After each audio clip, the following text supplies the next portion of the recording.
to do.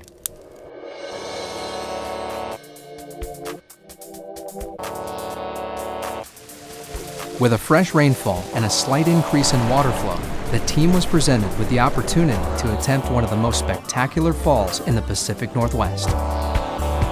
We got super lucky on this project. Waterfall called Metlaco came into good flow, which is actually really rare for this time of year. So when I got the phone call that it was running, I was pretty excited. The Metlaco Falls, it's a really spectacular spouting vertical waterfall. It's a beautiful, beautiful canyon. Once you drop in at this waterfall upstream, you basically go beyond the point of no return. I've seen in video and seen in photos a few times, but never actually got to run. I've always wanted to. Metlaco Falls is about an 80-foot waterfall, and it's kind of come to be regarded as one of the best waterfalls in the world.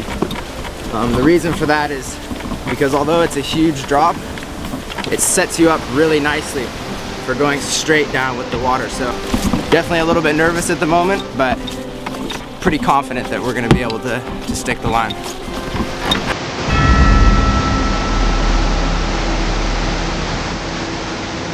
An epic visual. Such a crazy drop, so far down, you know. There's only one thing left to do, boys. Buck up. Either way, it'll be over quick. Basically, when it comes to running waterfalls, the taller the drop, the more perfect it has to be. The one thing you're looking for is the perfect flow on the drop. And what you want is kind of like a thick jet of water. You want it to really penetrate deep into the pool, and it brings a lot of air with it. And then you get all these air bubbles coming back up. That's your landing cushion.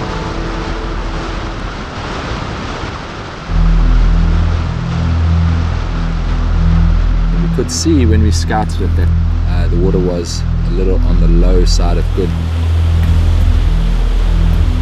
The water is on the low side, so we're definitely concerned about the impact at the bottom, but it's going to be a really cool free fall. The reason that we do this is because from the pool here at the top to the pool at the bottom, it's just an amazing feeling going in with the water and then surfacing up down there. I'm going to be feeling really good when I'm sitting down in the pool. So the biggest danger with big waterfalls is landing flat, and a lot of kayakers now have compressed vertebrae or broken their backs on landing off big waterfalls. In fact, I've been present while 4 of my friends have broken their back, one of which is Rush.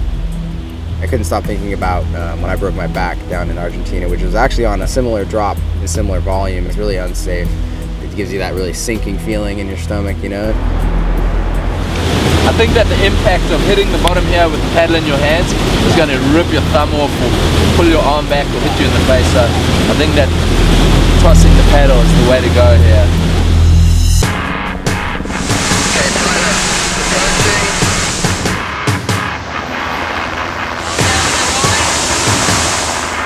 As you approach a waterfall, what a lot of people don't realize is that there's very little to tell you where you are.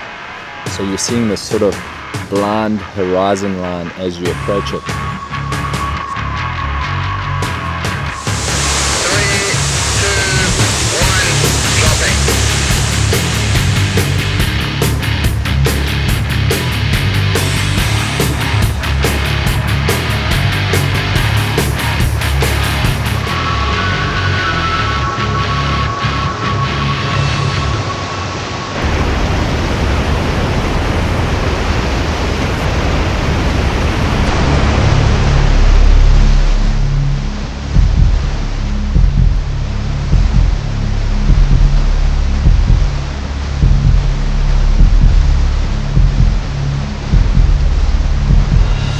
When Steve popped up, I knew something wasn't totally right because he wasn't really celebrating or anything. I was kind of hunched over, just in pain.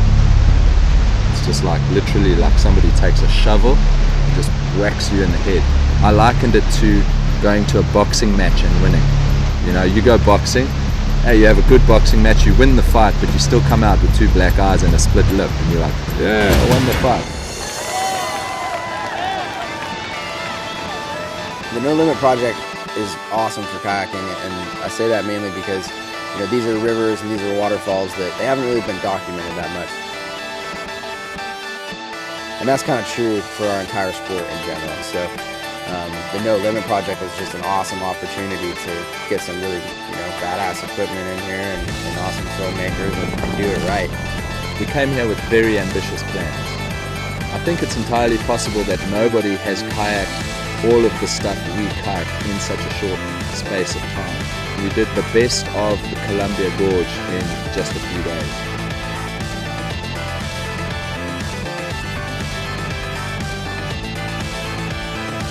I think more than just the sense of accomplishment, the adrenaline, or the seeing of beautiful places is the camaraderie. You form a really strong community through shared experience.